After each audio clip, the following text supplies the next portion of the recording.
Andor is the Star Wars show that probably almost nobody wanted, but it might be the Star Wars show that everyone actually needs. There are slight spoilers ahead, so please turn back if you haven't seen the first 3 episodes of Star Wars Andor. From its opening shots, Andor grounds us in a tangible, real-feeling world that has been fairly absent from other recent Star Wars projects. Not only are the sets gritty and real, they also look expensive and expansive. Even though the ILM volume speaks volumes in terms of what it can do for visual effects and set extensions, there simply is no VFX equivalent or substitute for real sets and locations, which is how Andor's creators chose to tell this story. Speaking of the story, all of the physical locations, detailed set design, and even the best VFX in the world simply don't work if there isn't a story worth telling. And Andor's story, while it's off to a slow start in the first few episodes, feels like it is a story worth telling and investing in. Serving as a prequel to Rogue One, which is itself a prequel to the original Star Wars film, A New Hope, Andor doesn't introduce us to a new central character whose fate is undecided.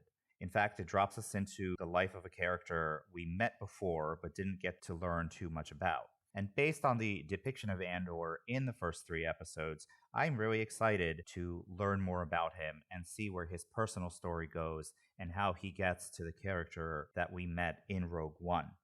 Some people point out that Cassian Andor, and by extension the actor who portrays him, Diego Luna, aren't charismatic enough to watch and be invested in.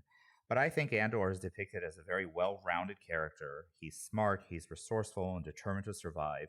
And Diego Luna imbues him with both the steely grit and moments of fear and vulnerability that make him very human and relatable.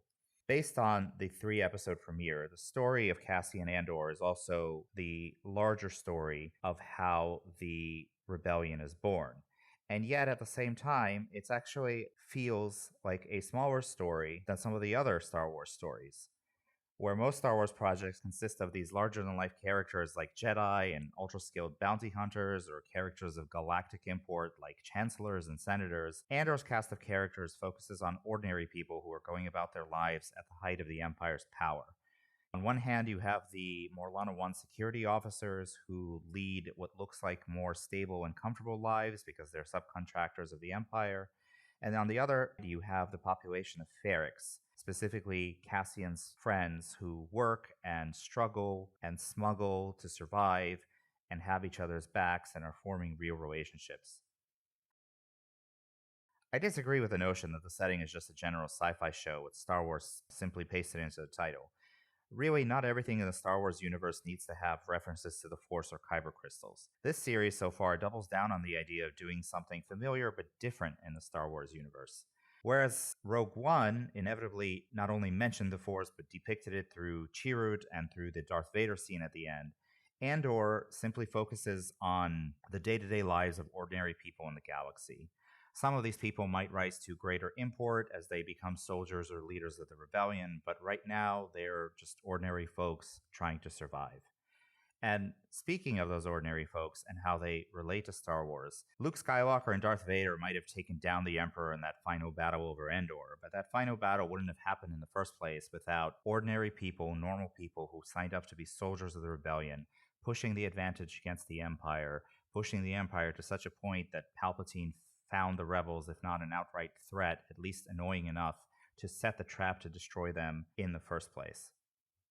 Getting into the specifics of this series in the first episode, the episode picks up with Cassian walking into a brothel. This is definitely a more mature depiction of Star Wars than Disney has ventured into before. Not since Return of the Jedi have we seen something so risque from the galaxy far, far away. And this moment feels immediately authentic and very much not out of place in this universe, not only because of the imagery of Princess Leia from Jedi, but because this is the height of Imperial power, but this is also the height of corruption in the galaxy. We've seen several projects now, from Solo Star Wars Story to Kenobi, telling us that crime syndicates are running rampant and that they team up with the Empire to sort of run things. So it makes sense to see a place of questionable morality.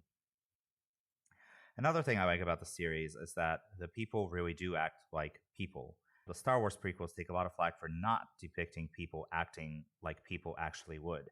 But here we see 2 bent cops out for a good time, They're bent further when they're insulted by Cassian, so they follow him to shake him down. We also see later on in the first episode Cassian's friends embarking on a romantic relationship with each other, a very touch and go, forward, backward, are they, aren't they together sort of thing with secrets. And then one of those scenes culminates in them actually spending the night after one of the characters encounters a stressful situation. And we've seen characters spend the night like Padme and Anakin in Revenge of the Sith, but that was already after they were married. It would have made a little bit more sense to see something like that in Attack of the Clones. So here we are in Andor showing us the human side of things. And there are other human moments everywhere, like when one of Morlana's security guards is scarfing down some blue ramen noodles before his supervisor comes to talk to them about the investigation into the murders. The major characters are relatable and real.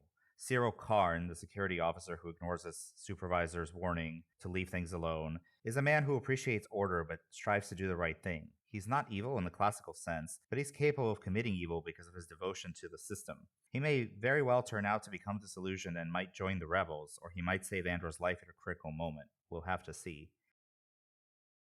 Bix Colleen is passionate, smart, and resourceful, but she's not superhuman. When the guards arrest her, she's beaten. She's handcuffed. She can't escape. She can't knock them down. She can't go to Tim Carlo, her boyfriend, who's shot dead by the cops because the cop is too stupid to know better to not kill a civilian just for trying to protect his girlfriend. Sergeant Mosk is a career man, a duty man, firmly believes in order. He's not above swearing.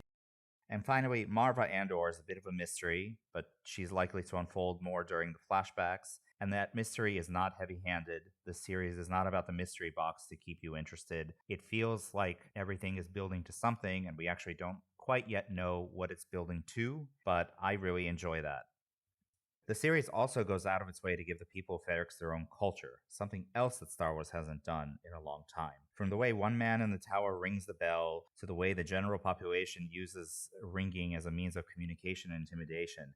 Again, this world and culture feel real and lived in. It's a detail that a series like Star Trek would actually produce, and it's very welcome to see in a Star Wars project. The action also feels grounded in reality. Each ship looks like it has heft and weight when it lands and it takes off.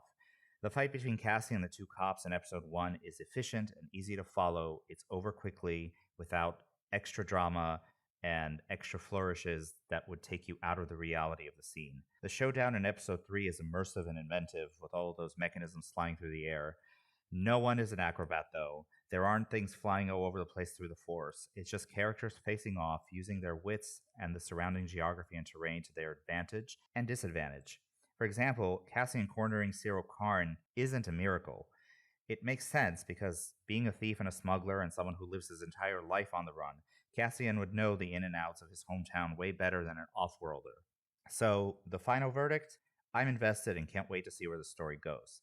It takes its time to set things up in the first 3 episodes through a bit of a slow burn, but I think this slow burn is very intentional so that we as an audience can be transported from a small world and the problems of a few quote unquote smaller characters into the grander fabric of the galaxy and the brewing war that will eventually burst into a galactic scale as the events of this series ultimately culminate in the events of Rogue One.